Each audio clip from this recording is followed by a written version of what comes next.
Nah, kenapa saya memeluk agama Islam?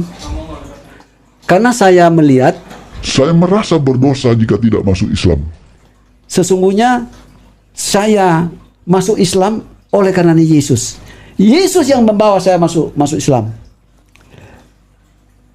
Yesus pernah mengajarkan sesuatu yang paling penting, luar biasa. Saya mengikuti jejak Yesus sehingga saya masuk Islam.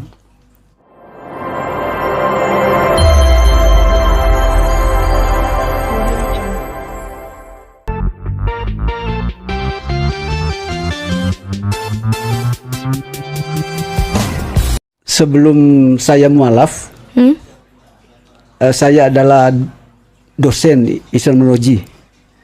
Nah, kenapa saya memeluk agama Islam?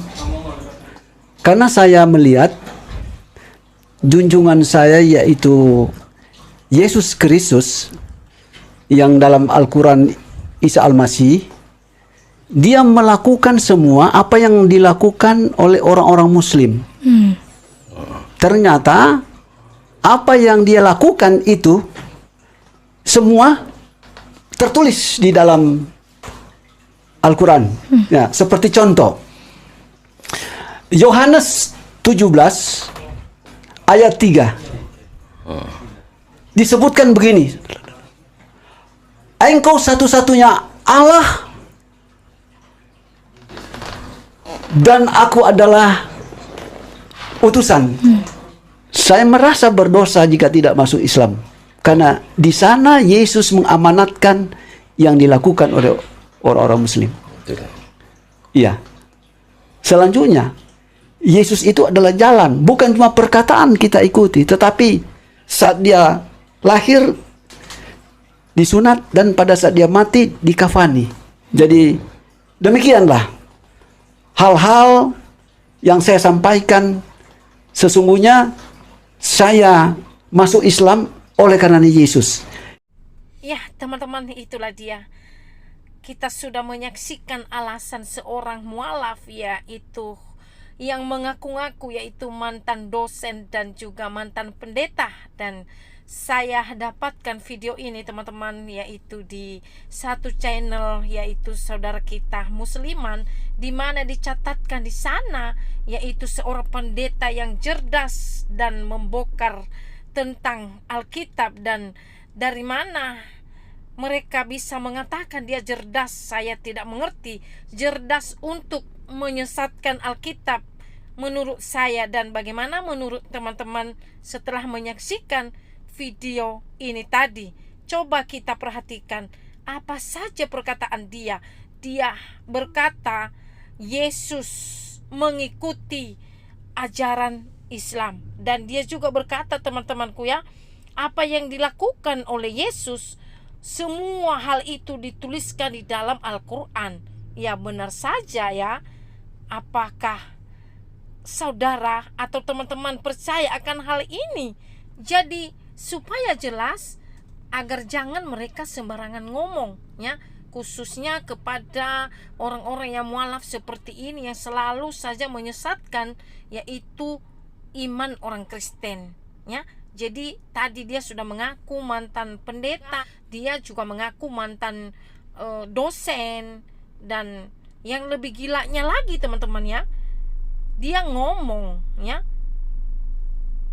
apa yang dilakukan umat Muslim selama ini Yesus juga melakukannya.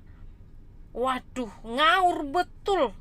Sedangkan Alkitab mencatatkan sebelum dunia dijadikan Yesus itu sudah ada. Nah, dari mana jalannya? Apa yang dilakukan orang Islam, Yesus melakukannya.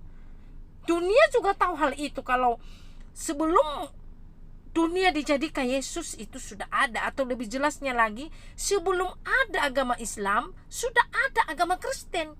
Nah, orang Islam sendiri juga tahu sejarah itu. Tetapi saya tidak mengerti bagaimana seorang musliman ini yang ngaku-ngaku mantan dosen, dia bisa bercerita seperti itu ya. Jadi ketahuan sekali dusta yang dia buat. Coba kita perhatikan. Jadi seharusnya kita bertanya ya, dari mana ceritanya Yesus itu melakukan apa yang dilakukan oleh umat Islam? Itu sangat tidak masuk akal ya. Tidak masuk akal sama sekali. Jadi kalau kita lihat pria muslimah ini ya, seperti karangan anak kecil yang dibuatnya dalam video ini ya.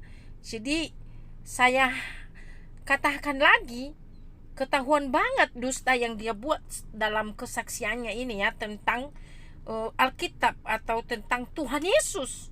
Dan sungguh dia merendahkan Tuhan Yesus dalam hal ini. Dan ini tidak disebut penistaan agama. Kalau Islam yang ngomong seperti itu tidak disebut penistaan agama. Tetapi kalau orang Kristen yang ngomong seperti itu, sudah pasti itu disebut penistaan agama. Dan sudah pasti itu di demo ya.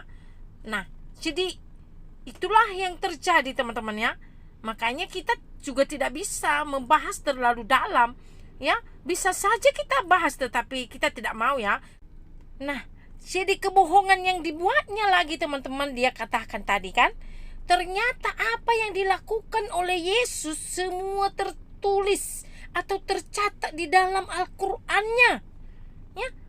Jadi lucu banget, itu kan Al-Quran dia, bukan Alkitab kita yang mengatakan itu, ya kan? Ya, yang diceritakan dia Nabi Isa, bukan Yesus.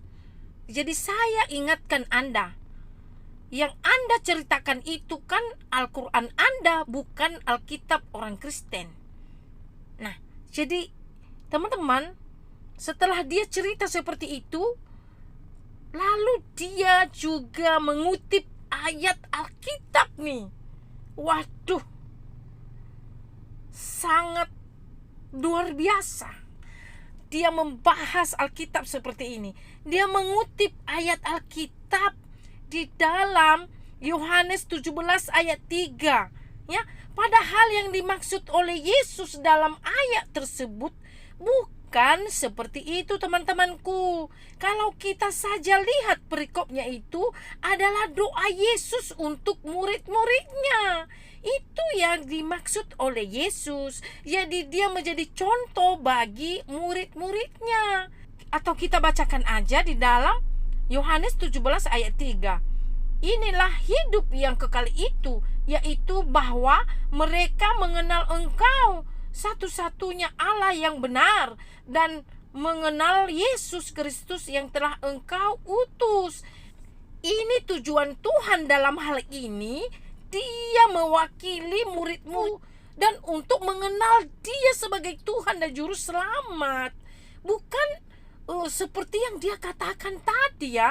Dan kalau kita mundur ke belakang, karena dia kan kutip ya, dia kutip, dia cari kelemahan Alkitab dan dia sesat. Nah, kalau kita mundur ke bawah, kita lihat perikopnya teman-teman ya, jelas di sini doa Yesus untuk murid-muridnya. Nah, jadi itulah dia teman-teman, kita sudah membaca ayat Alkitab dan kita sudah melihat begitu jelas kalau Yesus di sana sedang mengajari murid-muridnya. Nah, jadi pesan saya kepada Anda ya, berhenti Anda untuk menghina dan melecehkan Alkitab orang Kristen, dan segeralah Anda bertobat ya. Segera Anda bertobat supaya Anda tidak hilang kesempatan dalam hal ini, dan semoga Tuhan Yesus mengampuni Anda. Jangan Anda sok tahu ya. Anda sok tahu padahal Anda tidak tahu. Jadi saya berpikir seperti ini teman-teman. Kalau memang dia mantan pendeta, kalau dia betul-betul mengenal kebenaran dan dia tahu isi Alkitab, ia tidak akan mualaf. Ia tidak akan mualaf. Dia tidak menjadi pengkhianat Tuhan Yesus. Dan itu memang hak dia. Yang kita jawab yaitu tentang dia menyesatkan dan membelokkan kebenaran Tuhan. Jadi saya ulangi lagi, jika Anda benar-benar tahu isi Alkitab atau kebenaran, Anda tidak akan pernah mualaf. Anda tidak akan pernah mualaf dan mengkhianati Tuhan Yesus. jika Anda betul-betul tahu kebenaran dan benar-benar Anda seorang pendeta yang cerdas. Nah, jadi dia juga tadi bercerita tentang sunat. Saya mau berkata, atau kita lihat firman Tuhan di dalam Roma 2 ayat 25 sampai 29, di mana di situ menceritakan tentang sunat yang dimaksud oleh Alkitab. Sunat ialah sunat yang di dalam hati. Jadi hati yang perlu disunat di dalam kekristenan dan secara rohani. Jadi itu ya terpenting. Rohani dan hati yang perlu disunat, ya. Itu yang disunat di dalam orang Kristen, bukan secara hurufiah atau secara daging, bukan, tetapi secara rohani. Nah, bukan secara hurufiah.